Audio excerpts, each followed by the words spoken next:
Kalasipalya cinema ಮತ್ತೆ release ಆಯಿತು. ಥಿಯೇಟರ್ಗಳ ಮುಂದೆ ದರ್ಶನ್ ಅವರ ಕಟ್ಔಟ್ಗಳು ನೋಡಿ ಥಿಯೇಟರ್ ಒಳಗೆ ಅಭಿಮಾನಿಗಳು ಡ್ಯಾನ್ಸ್.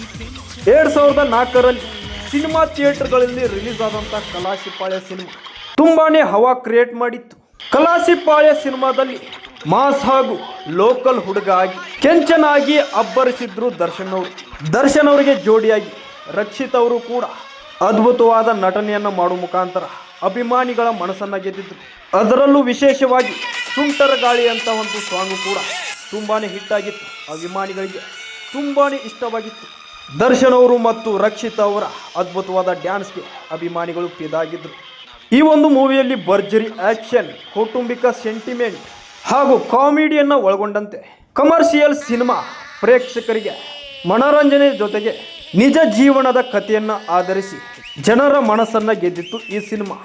ಇನ್ನು ಈ ಸಿನಿಮಾದ ಕಲೆಕ್ಷನ್ ವಿಚಾರಕ್ಕೆ ಬಂದರೆ, ಅಂದಿನ ಆ ಕಾಲಕ್ಕೆ ಈ ಸಿನಿಮಾವು ಬರೋಬ್ಬರಿ 22 ಕೋಟಿಗೂ ಅಧಿಕ ಗಳಿಕೆಯನ್ನು ಮಾಡಿದೆ ಎನ್ನಲಾಗ್ತಾ ಇದೆ. ಇದು ಸಾಮಾನ್ಯ ವಿಚಾರ ಅಲ್ಲ. 22 ಕೋಟಿ ಅಂತಂದರೆ ತುಂಬಾ ದೊಡ್ಡ ಮೊತ್ತ. ಈ ಒಂದು ಸಿನಿಮಾವನ್ನು ಖ್ಯಾತ commercial ನಿರ್ದೇಶಕರಾದಂತಹ Om Prakash Rao action cut ಹೇಳಿದಂಥ ಈ ಚಿತ್ರವನ್ನು ಸ್ಯಾಂಡಲ್ವುಡ್ನ ಅದ್ದೂರಿ ನಿರ್ಮಾಪಕರಾದಂತಹ ಡಿ ರಾಮು ಅವರು ನಿರ್ಮಿಸಿದ್ರು. ಕಾಮಿಡಿ ಪಾತ್ರದಲ್ಲಿ ಸಾಧು ಕೋಕಿಲ ಹಾಗೂ ರಾಮ್ ನಾರಾಯಣ್ ಜೋಡಿಯ ಸಂಗೀತ ನಿರ್ದೇಶನದಲ್ಲಿ ಮೂಡಿ ಬಂದಿದ್ದಂತಹ ಈ ಚಿತ್ರದ ಎಲ್ಲ ಹಾಡುಗಳು ಇಂದಿಗೂ ಕೂಡ ಸೂಪರ್ ಹಿಟ್ ಆಗಿವೆ.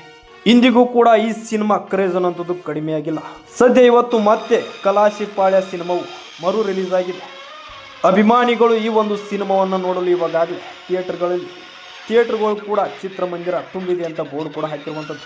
ಅಷ್ಟೊಂದು ಕ್ರೇಜನ್ನು ಈ ಸಿನಿಮಾ ಹೊಂದಿದೆ. ಸದ್ಯ ಈ ಒಂದು ಸಿನಿಮಾವನ್ನು ಕಣ್ತುಂಬಿಸಿಕೊಳ್ಳಲು ಅಭಿಮಾನಿಗಳು ಇವಾಗಲೇ ಥಿಯೇಟರ್ಗಳಲ್ಲಿ ಸಿನಿಮಾವನ್ನು ನೋಡುವ ಮುಖಾಂತರ ಭರ್ಜರಿಯಾಗಿ ಡ್ಯಾನ್ಸ್ ಮಾಡುವ ಮುಖಾಂತರ ಸೆಲೆಬ್ರೇಷನ್ ಮಾಡ್ತಾ ಇದ್ದಾರೆ ಅಂತಲೇ ಹೇಳ್ಬೋದು. ಬೇಸರದ ವಿಚಾರ ಏನು ಅಂತಂದರೆ, ದರ್ಶನ್ ಅವರು ಜೈಲಲ್ಲಿರೋದು. ಎಷ್ಟೇ ಸಿನಿಮಾ ಬಿಡುಗಡೆ ಆದರೂ ದರ್ಶನ್ ಅವರು ಆಚೆ ಇಲ್ಲ ಎಂಬ ಒಂದು ನೋವನ್ನಂಥದ್ದು ಅಭಿಮಾನಿಗಳಲ್ಲಿ ಕಾಡ್ತಾ ಇದೆ ಅಂತಲೇ ಹೇಳ್ಬೋದು. ದರ್ಶನ್ ಅವರು ಇನ್ನೂ ಕೂಡ ಚಿತ್ರರಂಗಕ್ಕೆ ಹೊಸ ಸಿನಿಮಾಗಳನ್ನು ನೀಡಬೇಕಾಗಿದೆ. ಆದಷ್ಟು ಬೇಗ ದರ್ಶನ್ ಅವರು ರಿಲೀಸ್ ಆಗಿ ಇನ್ನೂ ಕೂಡ ಹೆಚ್ಚಿನ ಸಿನಿಮಾಗಳನ್ನು ಮಾಡಲಿ ಅಂತ ಹೇಳ್ತಾ, ವಿಡಿಯೋ ಇಷ್ಟ ಆದರೆ ಲೈಕ್ ಮಾಡಿ, ಶೇರ್ ಮಾಡಿ, ಪೇಜನ್ನು ಫಾಲೋ ಮಾಡಿ. ಇದೇ ರೀತಿ ಪ್ರತಿಯೊಂದು ಅಪ್ಡೇಟ್ಸನ್ನು ಈ ಒಂದು ಚಾನಲಲ್ಲಿ ನಿಮಗೋಸ್ಕರ ತರ್ತಾ ಇದ್ದೀನಿ.